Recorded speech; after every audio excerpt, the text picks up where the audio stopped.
NFL suspended Vikings wide receiver Jordan Addison for the first 3 games of the 2025 regular season for violating the league's substance of abuse policy.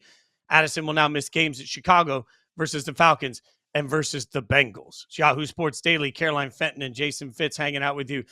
And we like to, on this show, sometimes take people down the walk of shame for doing things that they shouldn't do, or for putting their fan bases in weird situations, or for just flat out doing the wrong and stupid things. And there is no better example right now of shame, in my opinion, Caroline, than the way Jordan Addison should feel today for his actions. Because if we're being realistic, 2023, he was pulled over for reckless driving, 140 and a 55. I'll say that again, 140 in a 55. His license was revoked for 6 months. He was arrested near LAX for suspicion of a DUI. Yeah, charged with 2 misdemeanors. They pled that down. But yeah, we now have 2 vehicular incidents, one including tremendous amount of speed and the other including a DUI, all within a year of each other, for somebody that is sitting in the NFL right now with this much expectation and pressure on him, all of these things, making bad life decisions over and over again. So like I've said, I used to cover the Tennessee Titans. I covered Mike Vrabel throughout, a couple of years of his tenure when he was the head coach there. And he said in a press conference in relation to, I think it was in reference to just like a dumb penalty that I believe it was Julio Jones took in a game. He said, it was asked, what did you tell him after that penalty? He said, I told him, don't do dumb stuff to hurt the team. This is what Jordan Addison is doing. He's doing dumb stuff that hurts the team. And look, going too fast and getting a DUI, that doesn't make Jordan Addison a bad person. It just means that he's a person who's made bad decisions. But he's continued to make bad decision after bad decision after bad decision. And this abuse of the substance abuse policy is just the next chapter of dumb things that he's doing that hurts the team. And he was asked if he was going to, rebut the suspension from the NFL. He said, no, I'm going to take it. That's what somebody who did, in fact, break the rules says is, look, I got caught breaking the rules and I will take my punishment for breaking the rules. Jordan Addison, he's going into his 3rd year in the league, and we now have 3 really legitimate things that he has done wrong that has hurt the team, that has caused him to miss time on the field. If I'm the Vikings, you're going into, over the next couple of years, you're going to have to make a decision about exercising his 5th-year option, about keeping him on the team long term. If I'm the Vikings, I'm taking a serious look at, do I really want to invest in a guy who's not willing to stay out of trouble off the field? When you're investing hundreds and millions of dollars into the future of your franchise, you want to trust that that's a good investment. Right now, if I had to make up my decision, if I am the owner of the Minnesota Vikings, and I had to make up my decision whether investing into Jordan Addison is a good idea or not, I would say it probably isn't. And I think the biggest thing here, too, Fitz, is JJ McCarthy is coming into his 1st year as a starter in the NFL. I have said that I trust in JJ McCarthy because of the pieces around him. Obviously, Kevin O'Connell and Justin Jefferson, but Jordan Addison is part of that. He is hurting the team when he is not available to be out there and to continue to build chemistry with his young quarterback. That's the biggest part, maybe, of all of this. Good people do stupid things. Smart people do stupid things. So I want to be clear that none of this is personal. But at some point, when you have a platform, you have to accept responsibility to not do the stupid things. And it hits me hard, especially, all right, wide receivers. We're not that far removed from watching Henry Ruggs absolutely destroy his own life and tragically kill somebody because he was behind the wheel when he shouldn't have been behind the wheel. And he was so drunk, he doesn't even remember everything that happened. He woke up the next day realizing that he'd taken a life, taken an animal's life, and his life was forever changed, all because he drank and then he drove. He did what he knew he shouldn't do. And the biggest part about this, Caroline, that absolutely drives me crazy, you know this, I know this, I'm not sure everybody else does.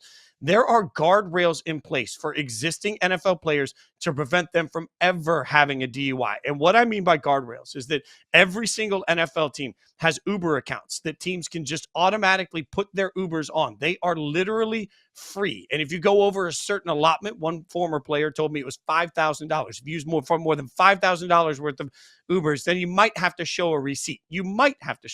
And in fact, a former player showed me the 2 phone numbers in his phone when he was playing for the people that were gotcha guys. Their literal job 24/7 is to answer the phone if that player calls and come pick them up from anywhere. Doesn't matter if it's 4 hours away. I have partied on Lower Broadway in Nashville with Titans and former Titans that were so drunk they could barely stand up. And you know what they did? They called the gotcha guy, and the gotcha guy got everybody home.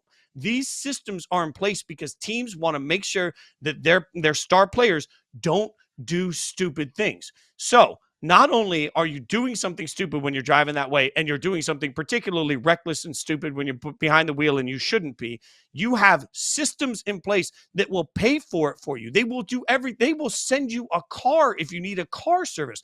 All of this is there. So you willfully decide not to take advantage of every single system that has been put in place for you not to do this tragic and stupid thing, and you did it anyway. I don't think a 3-game suspension is enough. Not because I'm sitting here saying this is where people come back and they say, well, you kill people and you don't even get suspended. All right, we don't need to turn this into a 12-year-old what about this and what about that. Not whataboutism. I'm looking at it and saying, if I put the guardrails in place to prevent you from doing these things and you do them anyway, there is not a long enough suspension to send a message, because I've done everything I can. If you are too willfully stupid in that moment to take advantage of what I've done to try and help you not put yourself in this situation, then you need to be sent a message. And I don't even know if 3 games is enough to fix that.